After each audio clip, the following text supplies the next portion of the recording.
politically that if something happened like that, there was a reaction. And a reaction was also, even though you didn't think, you thought it was slow and be patient, and we were slowly and gradually, but something ultimately was happening. That's why I was saying, has it really gone underground? That we can't really talk to anybody about that. There's, or somebody, or the discrimination or the prejudice or whatever they're practicing is now being spoken in code that we don't understand. It's like, what words would it take to jumpstart, a revolution? I don't know. I don't even know if we know what the black struggle is. If we were to say the black struggle is for young people, I don't think they would know what I was talking about.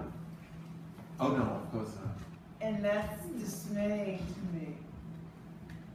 But George, you know what I think we ought to do? We ought to talk about my new work. Lost in Language. Yes, Lost in Language and Sound. Right. It's a choreo essay that I'm working on with a company of dancers and musicians and actors that I was able to put together with the help of Claudia Sloan Jr. And we did it first at the Neo Rican Cafe in 2012. And then, 2013. Then in 2014, we did it at 651 Arts in Brooklyn.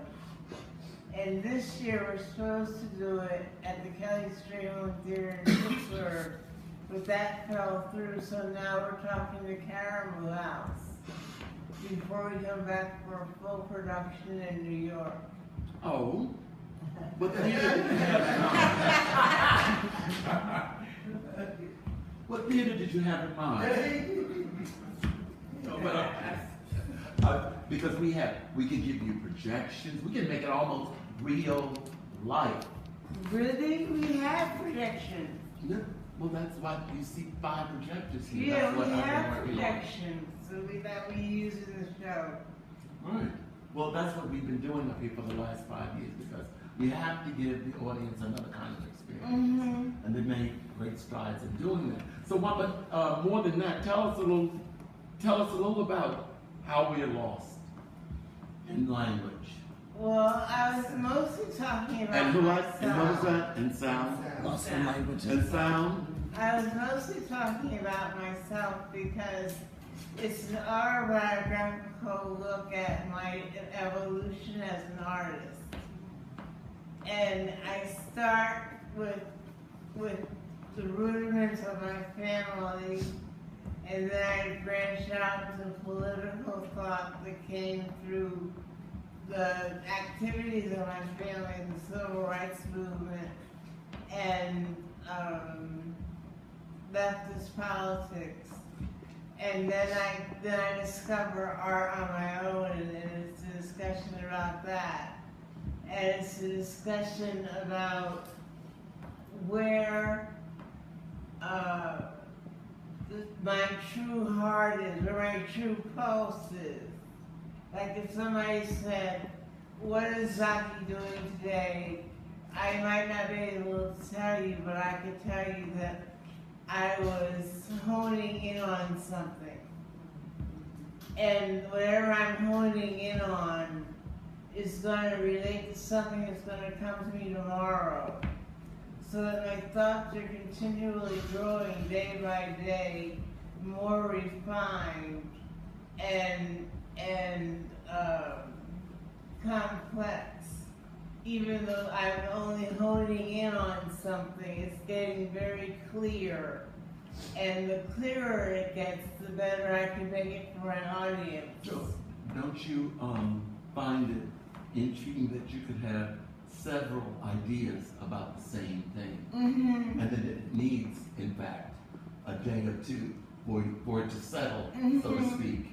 Yes. And to coalesce, yes, as it were, for it to become a whole idea.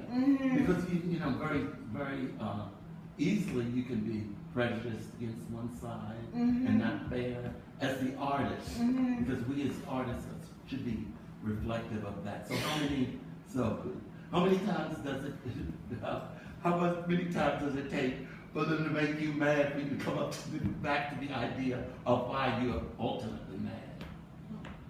Well, I'm ultimately mad because I'm black and female in this world. All right now, come on. Okay, now we're talking. Okay, and so we never ever really leave that. No. We never really leave that. So each day or each time that you lose something, you're trying to go back and find it. So when, like the mothers of America, keep losing their children, what do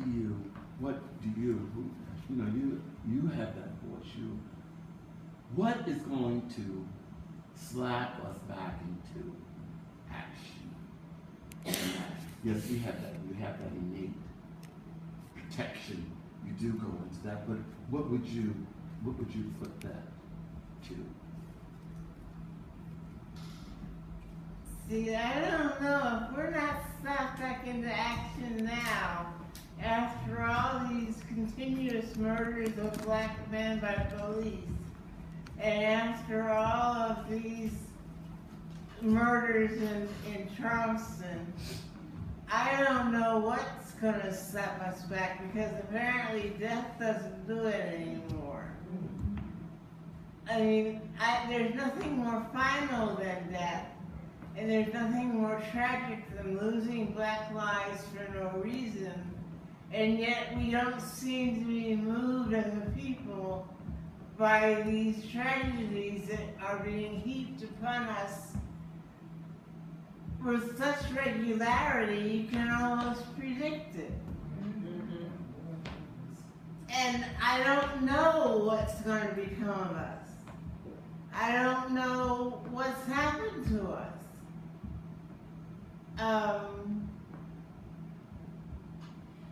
I ask myself these questions almost on a daily basis, because I used to know what to do. I used to know I go march, you go organize, you go protest, you go sign petitions, you work with your state legislators.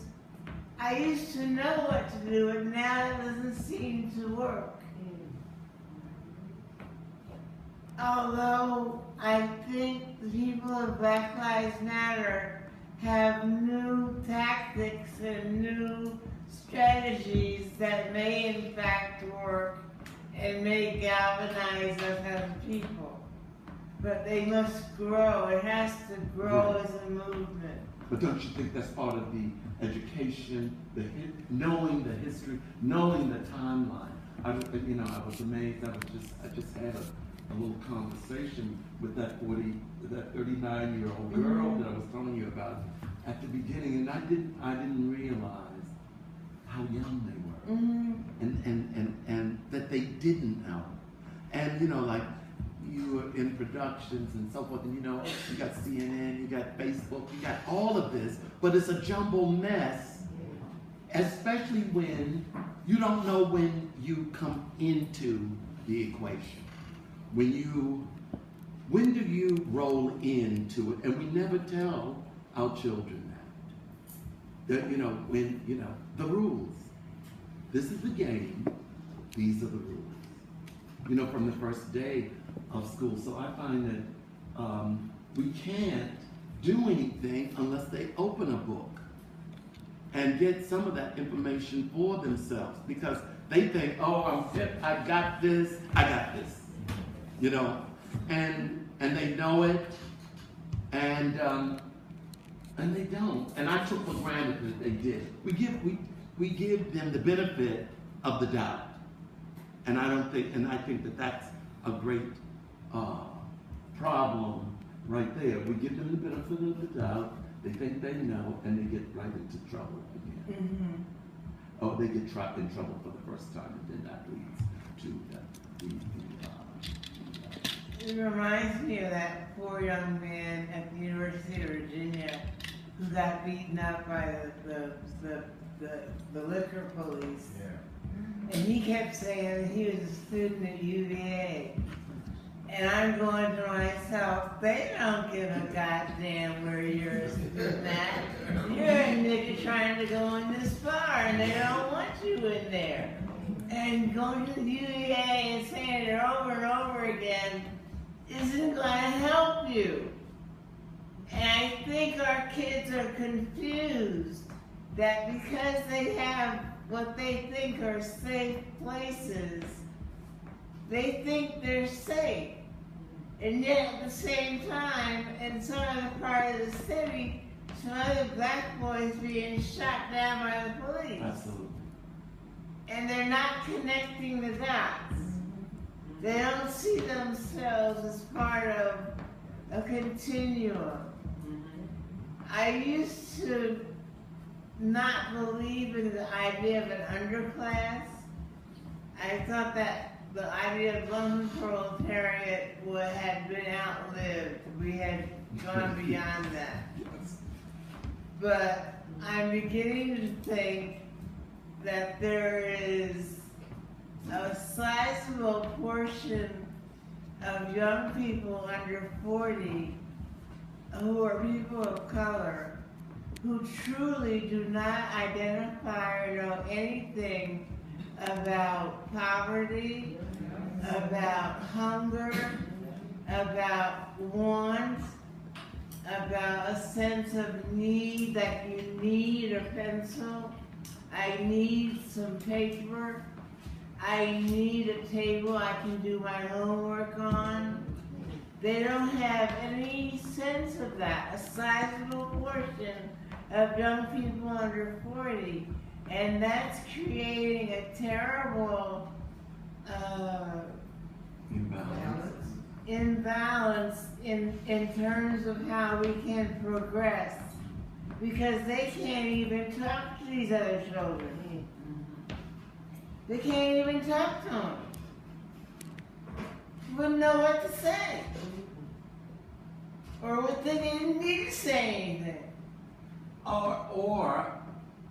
Or is it their ID has been so hijacked that the kids that they are trying to talk to are actually speaking that same language? Because the guys that heard the rants of this racist were there. They heard it. They said that they didn't believe it. Right. That he was going to blow up, or he was going to shoot up a college first, and then so forth. But aren't our kids like alienated, open to everything right now? Isn't there maybe too much freedom? We can go to the internet, go anywhere, see any sex, do anything, and also run into ISIS as well. I mean, we can be introduced to that. And people are openly afraid of their children being subverted. And just like this young man right here, I sometimes think he may have learned a couple of those lessons right there at home. So it's not like, let's not be, right, let us not be kind of stupid in thinking that you learn a lot of lessons in the home. And if you're teaching or if you're working with kids, they come to school or they come to your workshops with a lot of toxins.